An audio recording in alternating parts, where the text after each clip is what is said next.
Boa noite, queridos. Estamos iniciando mais uma live nesta quinta-feira e antes de nós continuarmos naqueles assuntos que temos visto sobre ansiedade, vimos também sobre amargura, eu gostaria de colocar para você da onde que procedem todas essas circunstâncias. Depois que nós vemos aqui de onde procedem essas circunstâncias, nós vamos começar a entrar mais especificamente em cada uma delas. Mas a princípio, nós temos que aprender a conhecer da onde procede todas essas coisas. Por que as pessoas fazem o que fazem? Por que o seu filho, ainda pequeno, ele pode ser tão teimoso? Por que seu amigo, ele ficou tão perturbado no meio de uma conversa? Por que o seu adolescente é tão irado muitas vezes?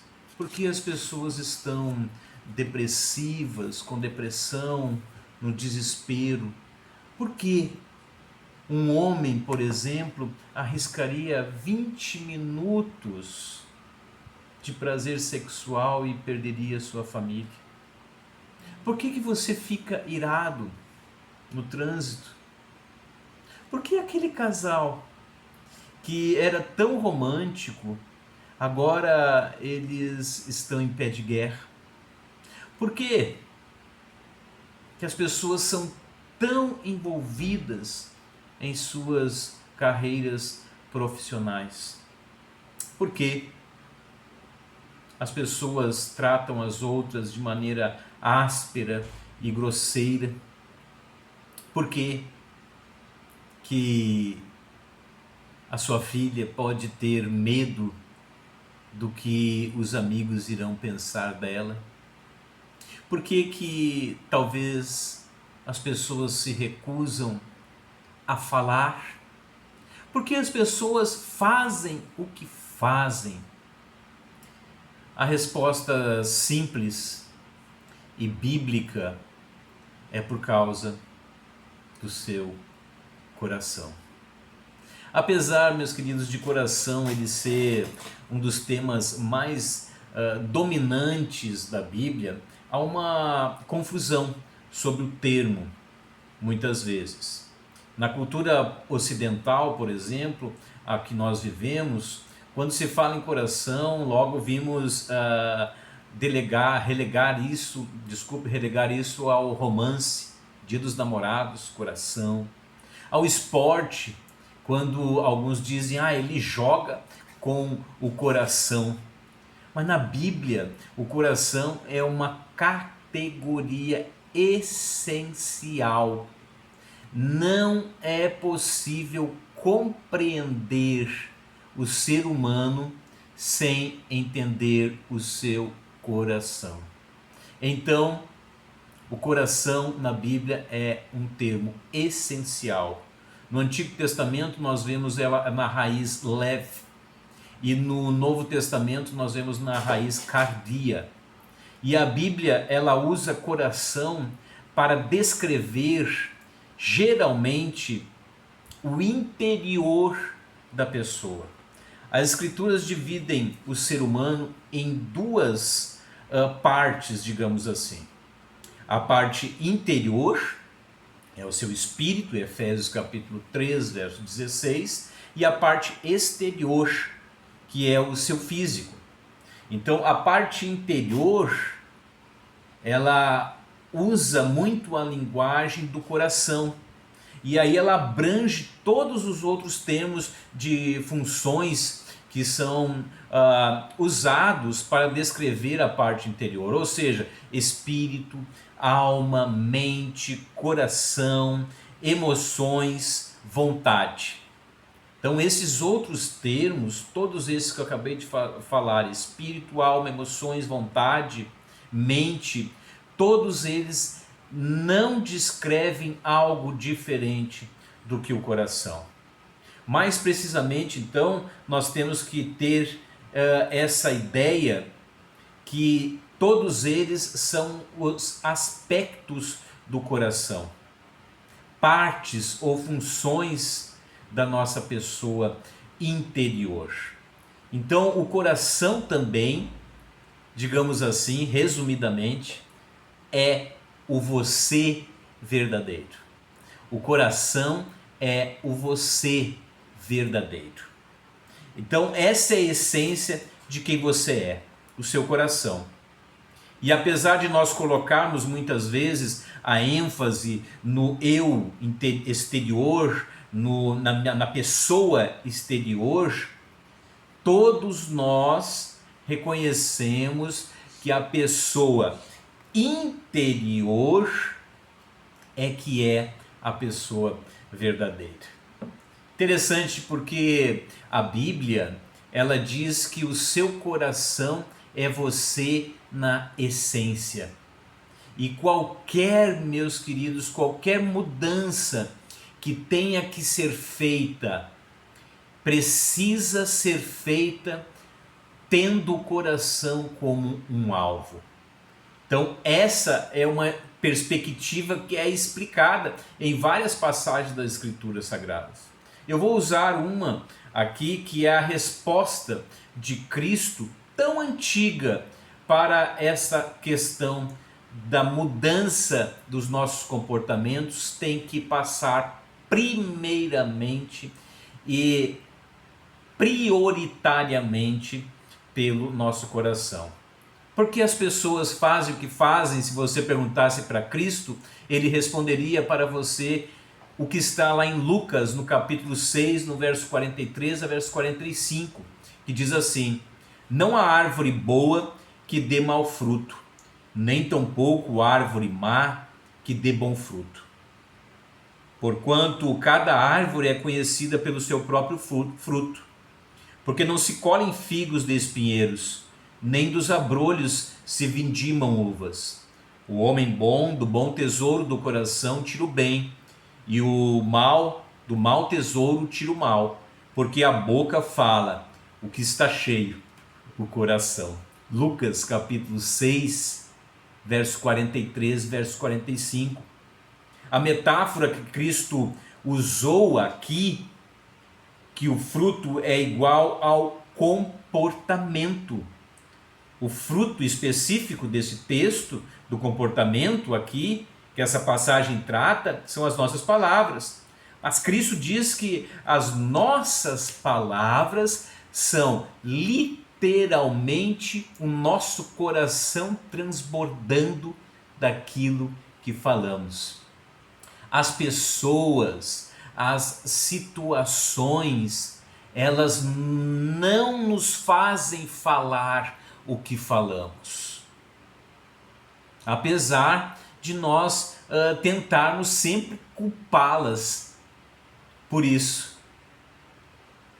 Ele me deixou tão irado. Se não tivesse lá, se eu tivesse lá, eu teria dito o mesmo. Não é assim que muitas vezes nós culpamos o que falamos? Essas crianças, por exemplo, uma mãe ou um pai pode dizer: me deixam doida.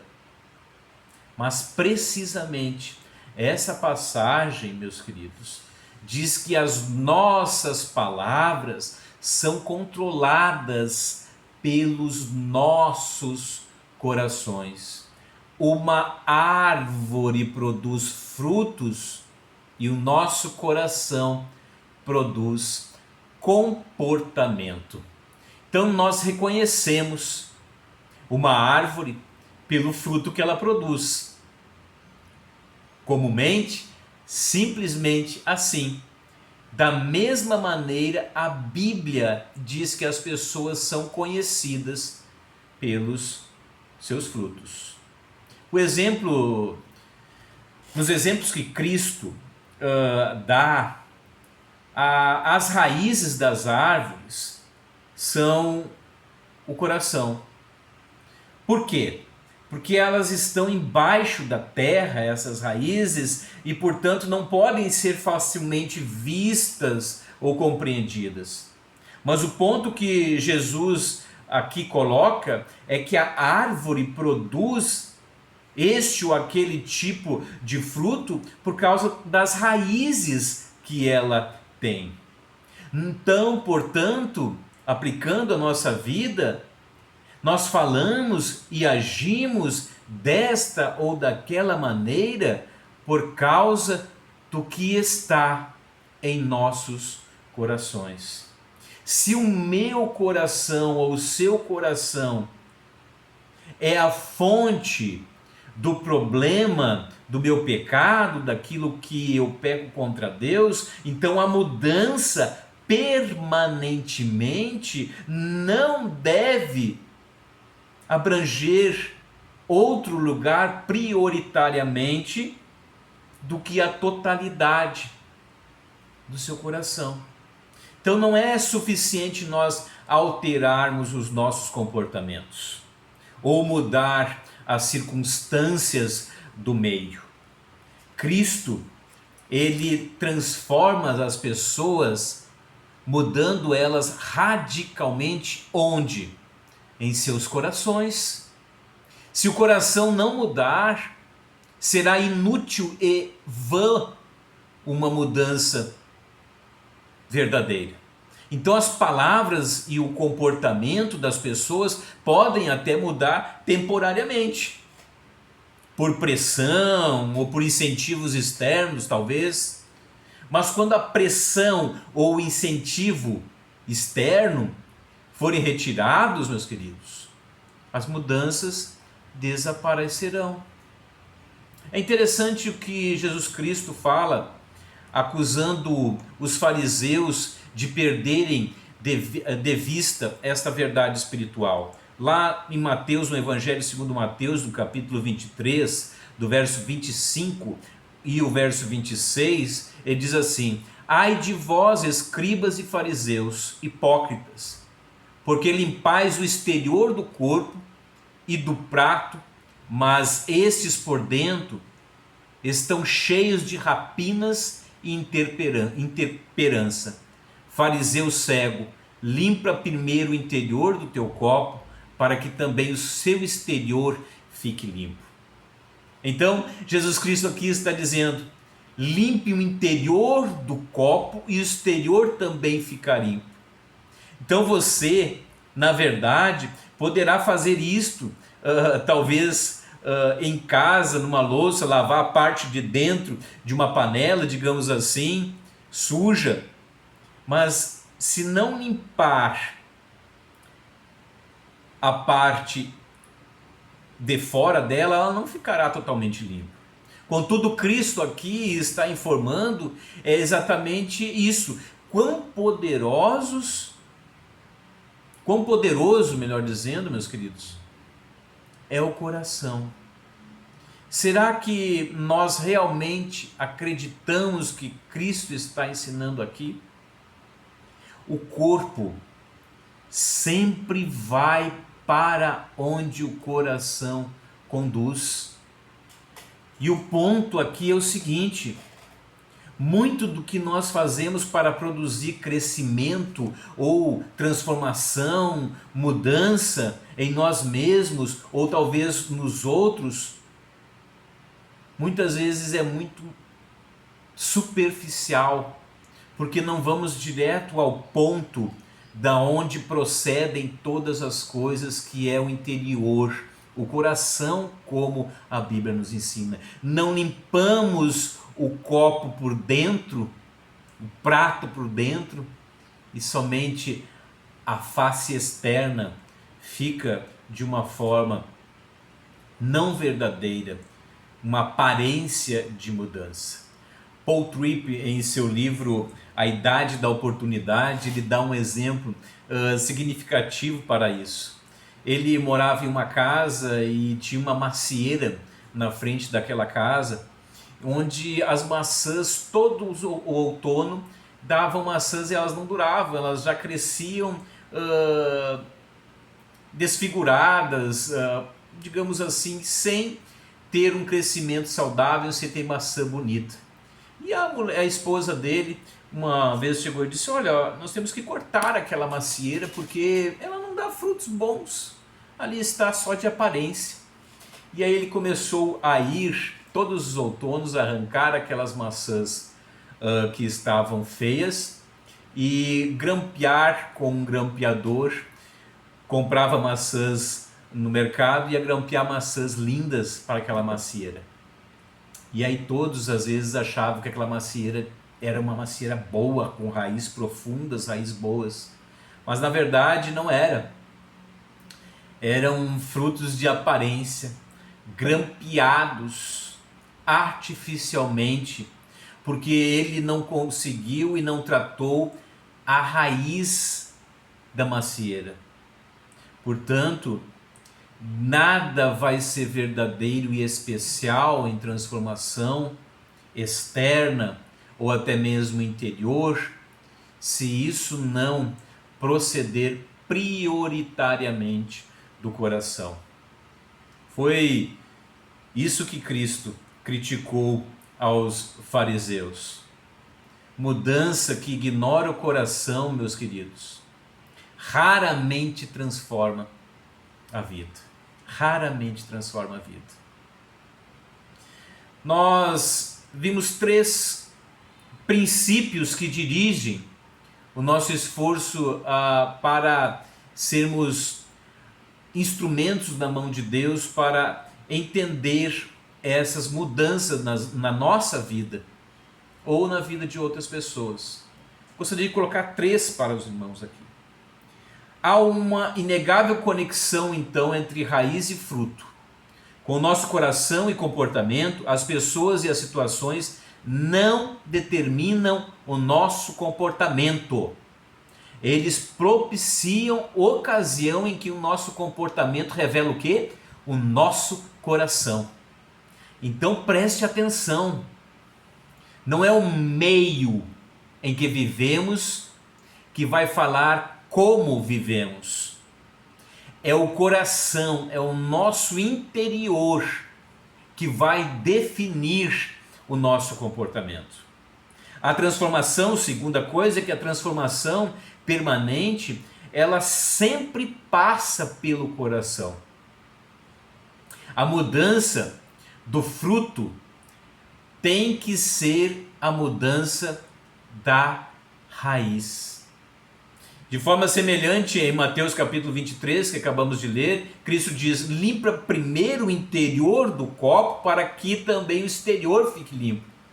Então qualquer projeto de mudança deve se concentrar nos pensamentos e nos desejos do nosso coração. Terceira coisa, o nosso coração, o coração é o nosso alvo no crescimento e no nosso ministério pessoal, digamos assim. A nossa oração deve ser que Deus opere uma mudança de nosso coração e que isso nos use para produzir mudança exterior também. Mas somente pela mudança do coração é que nós podemos ter transformação efetiva. Apesar da Bíblia ter muito a dizer a respeito do coração, nós temos hoje poucos livros cristãos sobre casamento e família, comunicação, resolução de conflitos, ou até mesmo discipulados que se concentram no coração. Hoje os livros práticos, eles raramente expõem o entendimento da centralidade do coração e como ele funciona. Então nós não podemos supor que as pessoas nos entendem quando falamos a respeito dessas coisas. Nós precisamos desenvolver essas ideias. E uma interessante passagem do Antigo Testamento pode nos ajudar a fazer isto. Veja só, Ezequiel, capítulo 14, verso 1 e verso 5 diz assim: Então vieram ter comigo alguns dos anciãos de Israel, e se assentaram diante de mim. Falando para Ezequiel. Veio a mim a palavra do Senhor dizendo: Filho do homem, estes homens levantaram os seus ídolos dentro do seu coração, tropeço para a iniquidade que sempre eles têm diante de si. Acaso permitirei que eles me interroguem? Portanto, fala com eles e dize-lhes: Assim diz o Senhor Deus: qualquer homem da casa de Israel que levantar os seus ídolos dentro do seu coração, observe bem, e entrar o tropeço para a sua iniquidade, e vier ao profeta, eu, o Senhor, vindo ele, lhe responderei segundo a multidão dos seus ídolos, para que eu possa apanhar a casa de Israel no seu próprio coração, porquanto todos se apartaram de mim para seguirem a seus ídolos. Um ídolo, meus queridos, do coração, um ídolo do coração é qualquer coisa que governe o meu coração que não o próprio Deus. O pecado, meus queridos, ele é fundamentalmente idólatra. Pecado é fundamentalmente idólatra. Eu faço coisas erradas porque o meu coração deseja algo mais que o Senhor. É por isso que muitas vezes você faz coisas erradas. Esta é a grande guerra espiritual em cada batalha do nosso comportamento. A guerra pelo controle do coração. Essa é a luta, queridos, bem descrita em várias ocasiões e parte das Escrituras. Observe bem que, para piorar as coisas, essa idolatria, ela é oculta. Ela é oculta. Ela é enganadora. Ela está debaixo ou abaixo da superfície, está na raiz.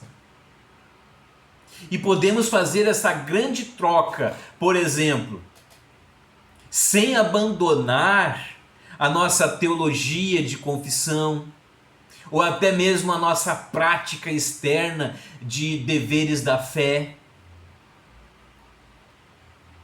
Então nos apegamos à nossa crença, cumprimos todos os deveres religiosos, permanecemos frequentando a igreja fielmente, às vezes participando das atividades, todas elas, ou não, porém no plano moral em que estamos realmente vivendo, nós abandonamos a Deus por alguma outra coisa. Este é o câncer silencioso que enfraquece a igreja. Rouba das pessoas a sua vitalidade espiritual e leva a todo tipo de dificuldades nos relacionamentos, por exemplo, nos comportamentos e nas situações. No âmago, meu querido, no âmago, lá no fundo, o pecado, ele é um roubo moral. Ele rouba a adoração que por direito pertence a Deus e dá a outra pessoa ou a outra coisa qualquer. O pecado, ele tira a adoração devida à Trindade Santíssima que lhe é devida e transfere para a criação. Todo pecador é de alguma maneira então um ladrão de adoração.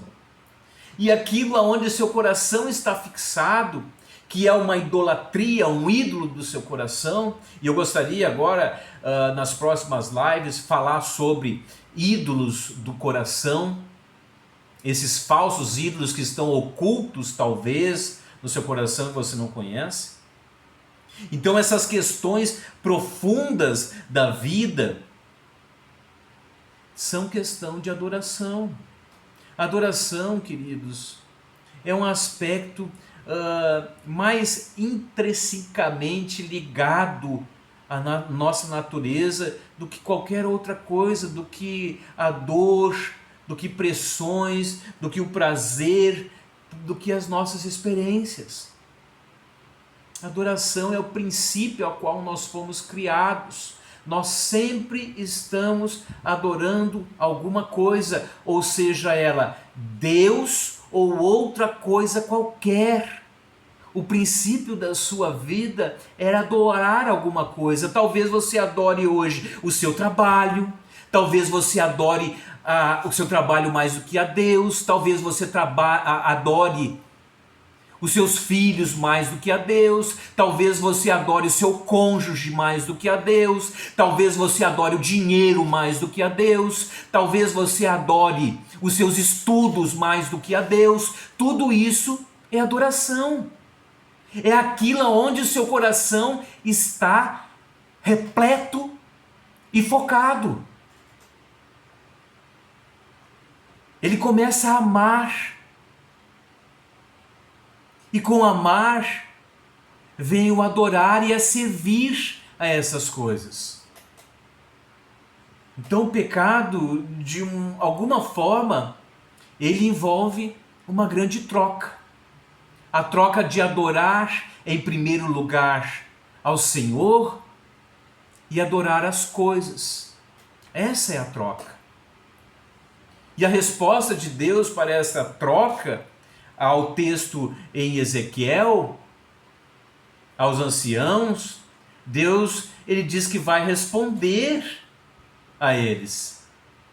Mas ele vai responder a eles segundo a multidão dos seus ídolos. Então, por que esses homens têm ídolos em seus corações? O que isso quer dizer? Deus está dizendo: porque vocês têm ídolos em seus corações, a única coisa que eu quero falar é a respeito de sua idolatria. Por quê? Talvez porque esses homens, eles tivessem coisas importantes para perguntar a Deus, talvez tivessem decisões urgentes a se tomarem, porque Deus se recusaria então a falar sobre qualquer coisa que não fosse os ídolos. Uma frase crucial aqui na resposta de Deus revela muito de como o coração funciona. Ezequiel capítulo 14, verso 3 diz assim: tropeço para iniquidade que sempre tem eles diante de si. Imagine que alguém coloque a mão no rosto, como eu estou fazendo, e aí ele esteja olhando entre os próprios dedos como eu estou fazendo. O que acontece com a visão? Será seriamente obstruída, como foi a minha pelos dedos. É a única maneira de desobstruir é remover a mão, como eu acabei de fazer. De maneira parecida, meus queridos, um ídolo do coração cria obstáculo diante do nosso rosto, dos nossos pensamentos, das nossas ações, até que o ídolo ele seja removido da vida da pessoa, tudo irá ser obscuro na sua adoração. Seja o que for que governe o coração, exercerá influência inevitável sobre a vida e o comportamento da pessoa. Se nós falharmos ao examinar então o nosso coração e as áreas que precisam de mudanças em nossa vida, o nosso empenho em mudança será algo que não terá uma efetividade plena. Portanto, enquanto a idolatria, porque a idolatria ela opera secretamente, digamos assim, por trás das cortinas dos nossos pensamentos e da motivação, a maioria dos idólatras que tem os ídolos no seu coração não tem a ideia deste problema. Talvez você não tinha essa ideia ainda, mas ainda assim isso influencia no seu comportamento, Queridos, os ídolos, eles não são os ídolos, muitas vezes, os ídolos externos, ídolos politeístas, mas são os ídolos do seu coração. Em nenhum outro lugar, a não ser nas Escrituras, você terá essa perspectiva sobre a motivação humana. Só a Bíblia declara que os seres humanos são adoradores por natureza e que tudo que falamos, tudo que fazemos é modelado pela nossa adoração.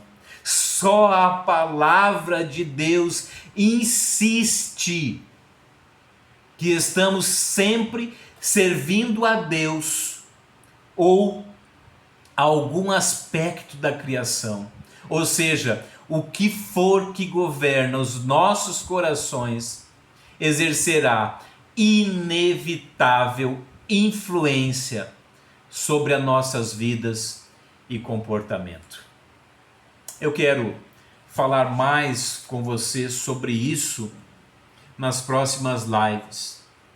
Eu só queria deixar claro para você hoje: cuide do seu coração, porque é dele que procede todo o mal, é dele que procede também todo o bem, é dele que procede todas as suas palavras, todos os seus comportamentos, todos os seus pensamentos, tudo procede primeiramente da raiz, e a raiz é o nosso coração, a nossa alma, o nosso interior.